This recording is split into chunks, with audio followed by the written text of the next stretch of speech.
Israel and India started their journey almost together, same struggles, same enemies, same wars. But while Israel became one of the richest countries in the world, India is still called a poor country. Why? And what can we learn from them? This is Israel, the country the whole world knows as the startup nation. Despite being 148 times smaller than India, despite having a population of less than 10 million, and despite being surrounded by enemies, in just 75 years, Israel has become one of the richest countries in the world. Why? Because of its strong military and economy. Today, an average Israeli is 25 times richer than an average Indian. But once upon a time, Israel's condition was worse than Pakistan's. People were protesting in the streets, abandoning their own currency and dealing in dollars instead. So, what exactly did Israel do that changed everything, their times, their spirit, and turned Israelis into some of the richest people in the world? Why is Israel so rich? This is our new series, Why So Rich, where we'll understand the economies of different countries in simple language and ask ourselves, what can India do to develop like them? If you want both entertainment and education, if you want to use your time wisely, then subscribe to the channel. It's free for you, but it gives us the motivation to make such interesting videos. Israel, a country of paradox. Paradox means contradictions, things that go completely against common sense. Common sense says Israel should be a very poor country. 3 reasons. Israel is surrounded by enemies. None of its 3 neighboring countries want Israel as a neighbor. Israel has been stuck in wars. Wars mean instability and high expenses. Israel lacks natural resources. It's a desert, little land for farming, and unlike its Arab neighbors, no oil. There's a Jewish joke. Jews chose exactly the one place on earth to build their country where there's no oil. So how did Israel become rich? Because it defeated its greatest enemy. And this enemy wasn't any Arab country. It was inflation.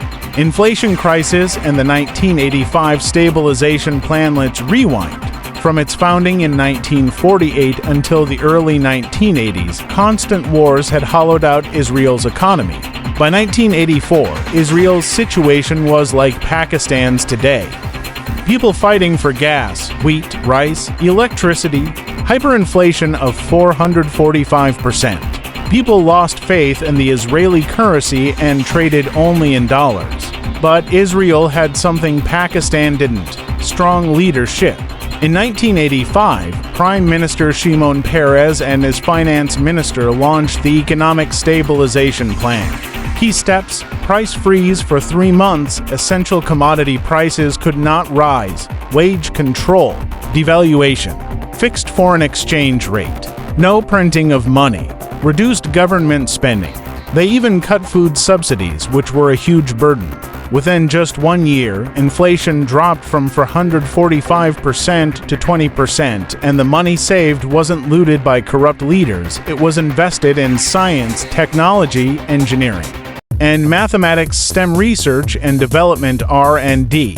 Israel invests 6% of its GDP in R&D, the highest in the world. This is the first secret of Israel's success. Military training gives startup culture. Israel does everything with a war-footing mindset. Just like America has Silicon Valley, Israel has Silicon Wadi. Despite its population being smaller than Mumbai, Israel has 95 unicorns. Why? The IDF, Israeli Defense Forces. At 18 years, every citizen must undergo mandatory military training. Here they learn crucial skills: problem solving, making split-second decisions, negotiating sharply, keeping a calm mind under pressure. These same qualities are needed in startups. That's why military training gives Israeli youth the courage to take risks, accept failure and try again, face challenges and overcome them. Because they grow up used to rocket attacks, sirens, and bunkers, business risks seem small in comparison. Result: Israel exports 40% of the world's cybersecurity, antivirus, and data protection services. It also leads in semiconductors and AI. Add to this, for percent of GDP from foreign direct investment (FDI), government support via tax breaks and incentives. This is Israel's second secret. The economy today. Israel's GDP share. 1.1% agriculture, 17.3% manufacturing, 81.6% services, 40% of GDP comes from exports, including cut and uncut diamonds, electronic machinery, medical equipment, fertilizers. Israel has free trade agreements with the US and Europe, boosting exports. Religious tourism. Religion brings conflict in Israel, but also income. Because for Jews, Muslims, and Christians, Israel, especially Jerusalem, is holy. Every year, 4 million tourists visit, nearly half of Israel's own population, 9 million. The Jewish diaspora worldwide is deeply connected to their homeland. Indians abroad, by contrast, rarely return home for cultural or religious tourism. This difference in attitude creates a difference in progress. U.S. support. Did you know? The U.S. has given Israel $300 billion in aid to date. Even today, Israel receives $4 billion per year, despite having a high per capita GDP of $54,900. Israel is the largest recipient of U.S. aid in the world. Most of this is military aid. The U.S. gives Israel money, and Israel buys American weapons. This ensures Israel remains stable and attractive to investors, even during wars. This is another key factor in Israel's rise. Lessons for India. India and Israel's journeys are similar.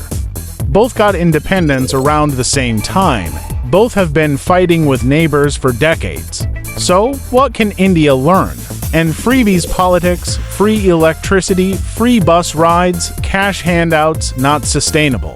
Focus on economics, not just elections.